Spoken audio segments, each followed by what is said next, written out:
Você sabe me dizer quanto tempo seu filho fica no celular? E você, quanto tempo você fica no celular? Esta é uma pergunta que vem para alertar os pais, porque eu faço um trabalho como psicóloga educacional e vejo constantemente, praticamente todos os dias, o drama dos jovens se mutilando, dos jovens deprimidos, pensando em suicídio. E isso se deve ao vício da tecnologia, ao vício da internet. E os nossos jovens estão cada dia mais presos a esse vício.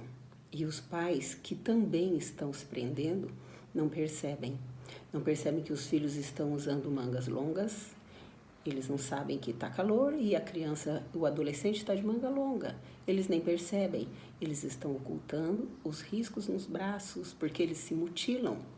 Eles se mutilam porque eles têm angústia, eles têm depressão, eles se sentem sozinhos, eles não têm diálogo, eles não fazem exercícios físicos, eles não têm amigos, contato constante com os amigos, a não ser um contato virtual.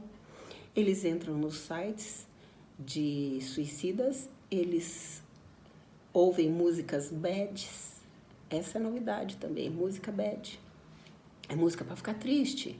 Aí eles ficam num círculo vicioso que os pais não estão percebendo, muitos estão trabalhando fora, muitos estão distraídos e não percebem. O ciclo, vou contar rapidamente, acontece dessa forma, o jovem começa a ficar cada vez mais no celular. Enquanto ele está no celular, ele está se viciando porque ele tem várias janelas abertas, ele quer ver o WhatsApp, o Facebook, o Twitter, o Instagram, ele quer conhecer os YouTubers que alguém falou para ele e ele não consegue sair e ele não tem motivação para outro tipo de coisa.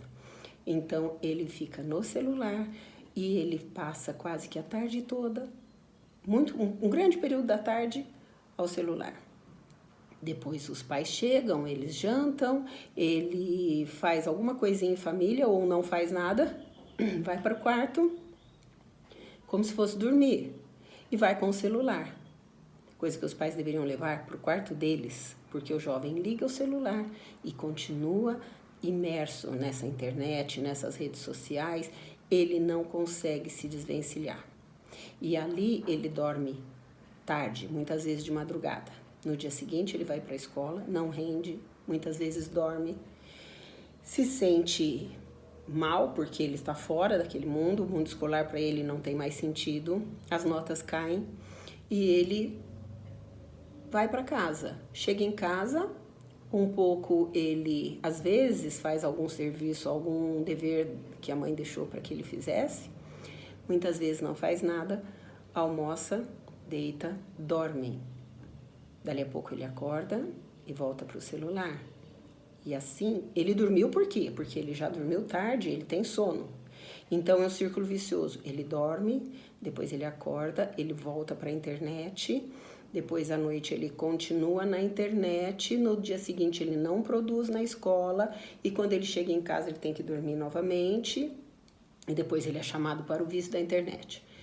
Bom, com isso tudo, a criança vai se angustiando, a ansiedade é imensa porque ela se sente presa, ela muitas vezes gostaria de se desvencilhar, mas ela não percebe isso.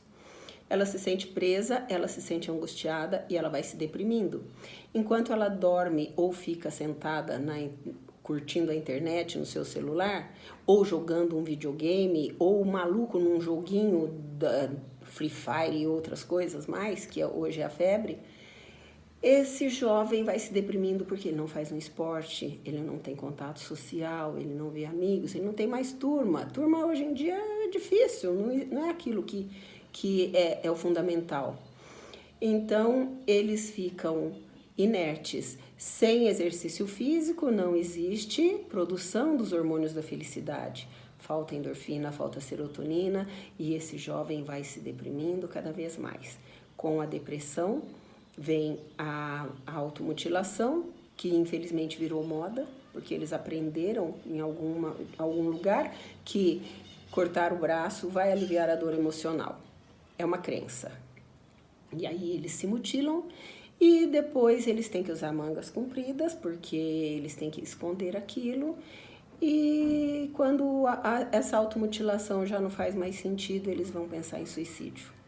Estamos no mês de setembro, Setembro Amarelo, prevenção ao suicídio. Isso me motivou a fazer esse vídeo. Meu nome é Deise Kaiser, sou psicóloga em Águas de Lindóia. Obrigada.